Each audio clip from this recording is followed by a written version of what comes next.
Math is made easy, no more fear. Target online class, we got you.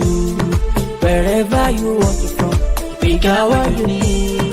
Target online class. Good day, viewers all over the world.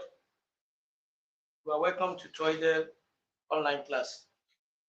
Today we want to look at a standard form of the model. So we have talked about introduction to linear programming, and we saw the model that the question that I gave under the introduction to linear programming. It has only two values under the objective function, x1 and x2. We were able to solve the problem if you check my video on introduction to linear programming. So today we want to look at the standard form of the model. That is, since we know under that linear programming, we have the objective function to consist of something like 3x1 plus 2x2, something of this nature, And of course, this is subject to a constraint. We maximize. The question is the maximization question. So it's subject to a constraint, which is less than or equal to. If you check my videos on introduction to linear programming. If you check my video on introduction to linear programming, that is what you are going to see. So that's what you are going to see. So today we want to look at the standard form of the model. Standard form of the model, that is of linear programming. We can formulate the mathematical model of the mathematical model to have the general form in which we allocate resources to activities. In particular, if we select for, let's say we select for x1, x2, x3, dot up to xn. No, we're talking about general model. If there are three, if there are three variables there, 1, 2, 3, we stop at s3. If there are 5 variables, we stop at s5. But since we are talking about the general form now, the standard form, it can be up to xn. Xn could be any value. So our objective function in this case now, we maximize. We are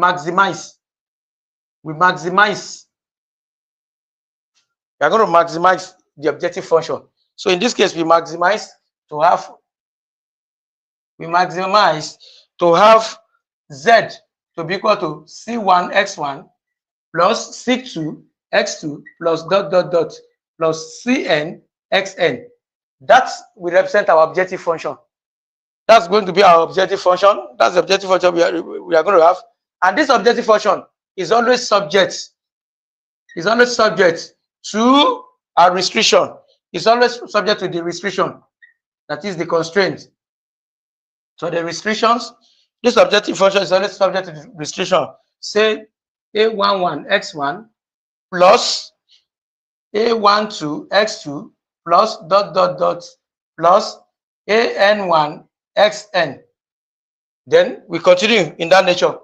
A21 x1 plus a22 x2 plus dot plus an2 xn. That's what you're going to have. And these are the constraints. Of course, the constraint can be less than or equal to b1. You can say less than or equal to b2.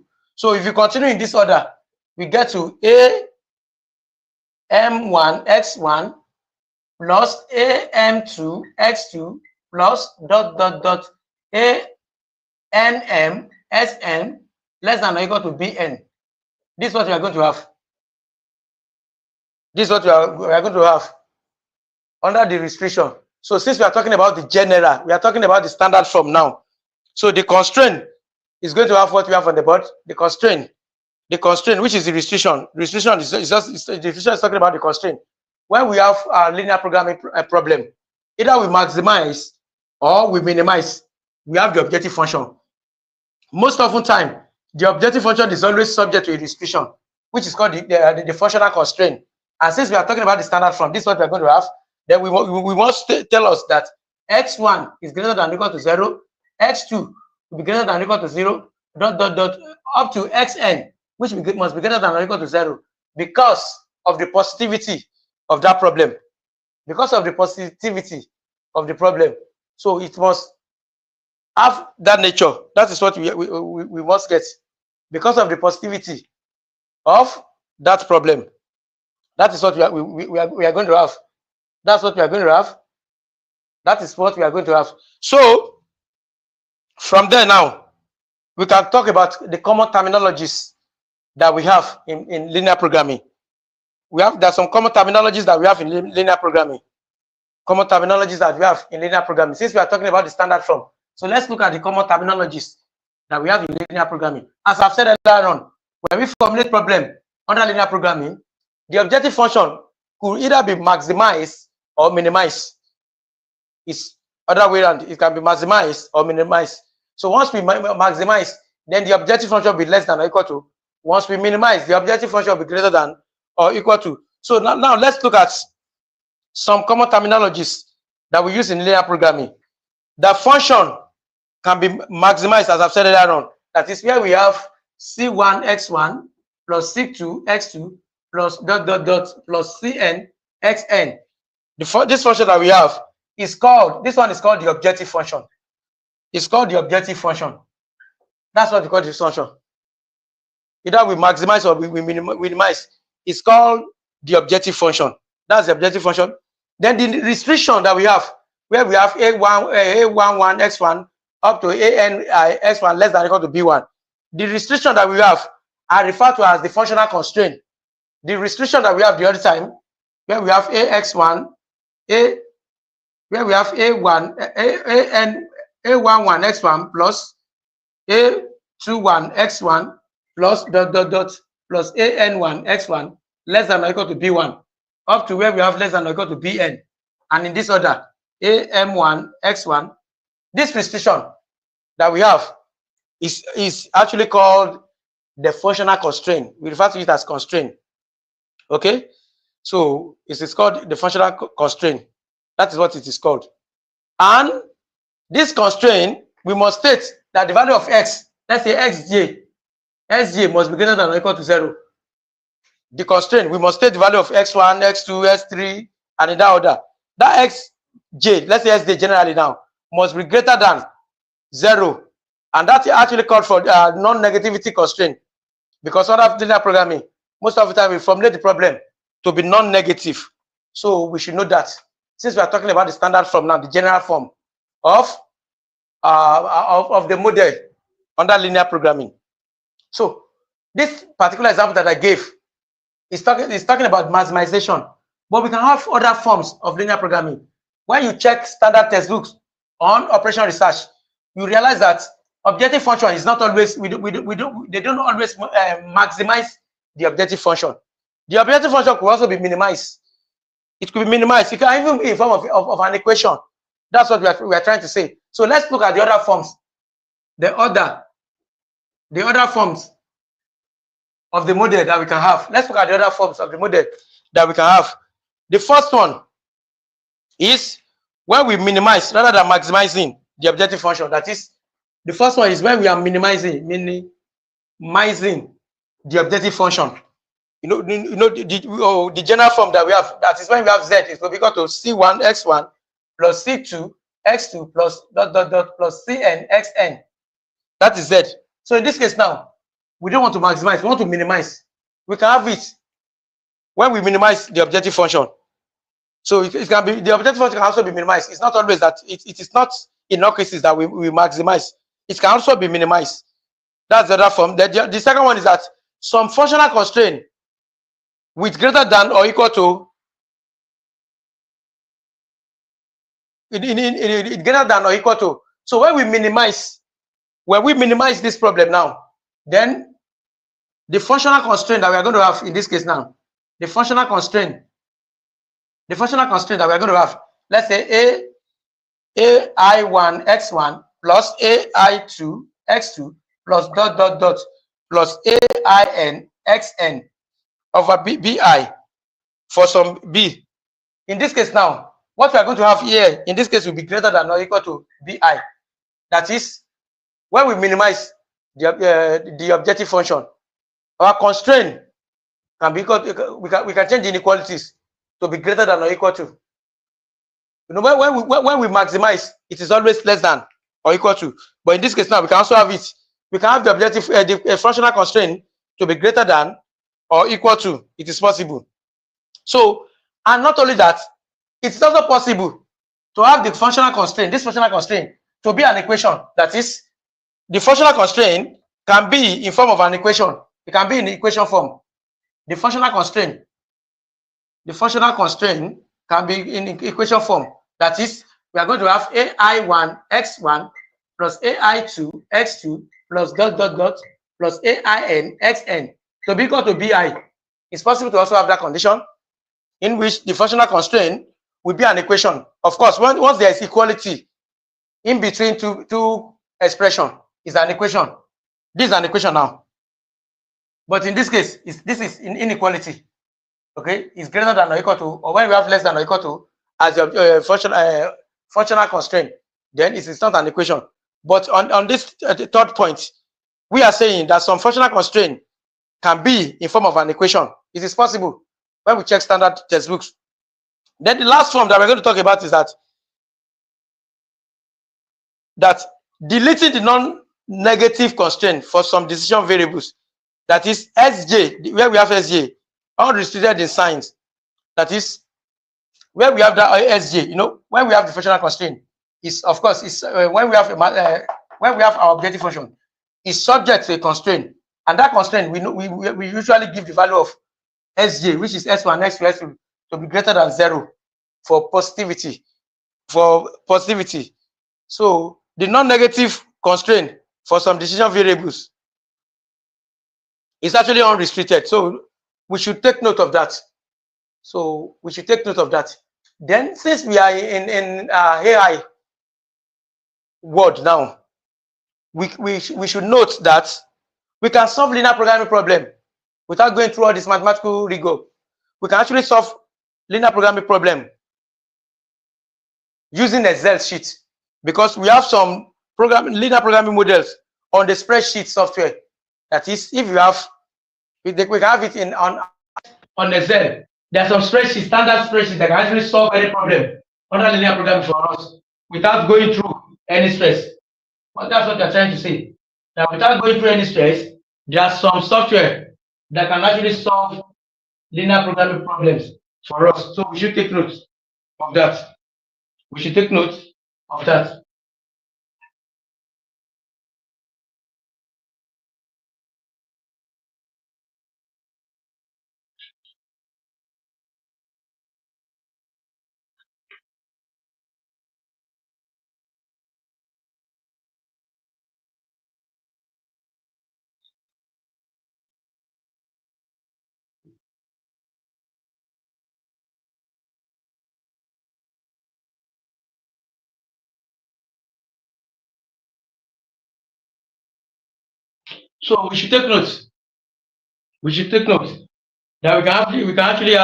That we have standard software that can solve any problem under linear programming. So we can have it in form of Excel spreadsheet that actually, so just type the question there, you're going to get the solution straight away without going through all this mathematical rigor. So it is possible to have that. So let's briefly talk about terminologies for solution of the model. So there are some terminologies that we use. Terminologies for solution of the model. Terminologies for solution of the model. Of course, the last example that we gave under linear programming, we talk about visible solution. But there are so many solutions that we can have.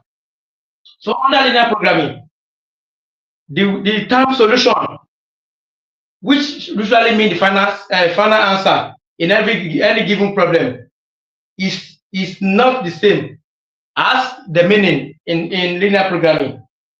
So when we talk about solution in linear programming, it is quite different from the solution that we normally know in mathematics. The solution that we normally know, in mathematics is telling us about the final answer to a particular problem. But in linear programming, it is quite different. It is quite different. So we can have so many solutions under linear programming. The first one that we are going to talk about is the visible solution. A visible solution.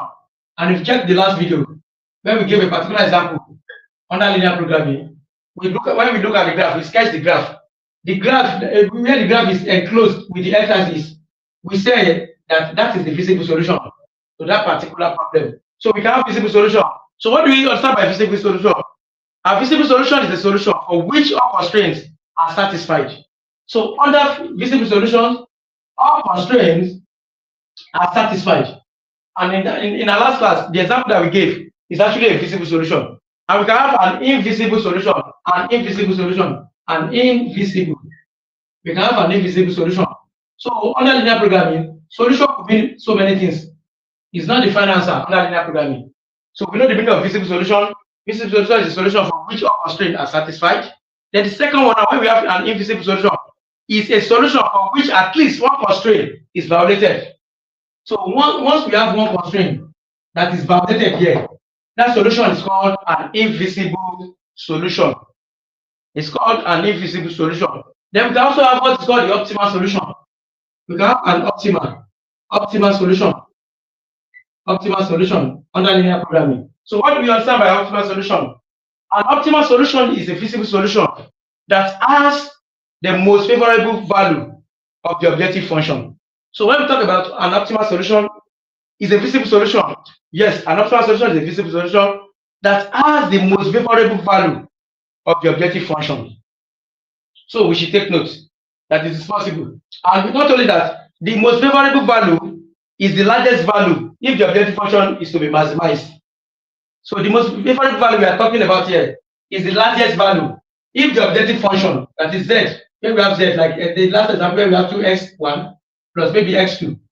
So the favorable value here, the most favorable value is the largest value if the objective function is to be maximized. So if you maximize the objective function here, the favorable value is the most favorable value is the largest value. Whereas it is the smallest value if the objective function is to be minimized. That is, when we maximize the objective value, the highest value is the most favorable value. When we minimize the objective function, the smallest value is the favorable value. So it depends on what is being done to the objective function. Either we maximize or we minimize. That's when we talk about the optimal solution.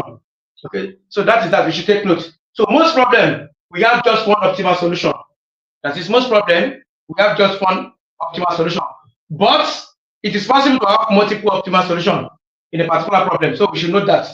But what is common is that most problems always have one optimal solution. So a problem can actually have multiple optimal solutions.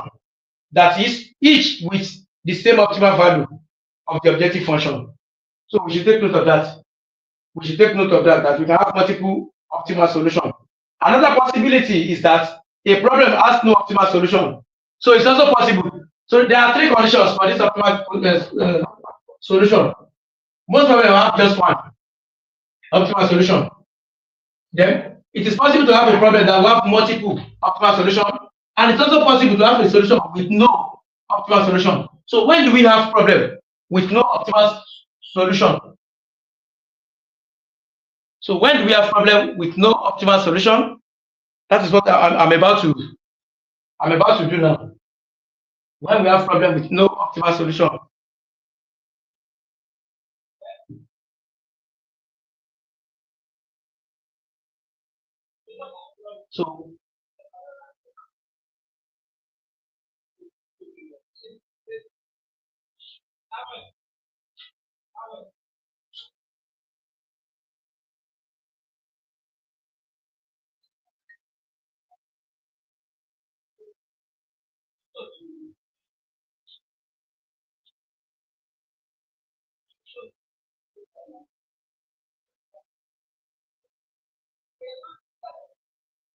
So when do we have problem with no optimal solution?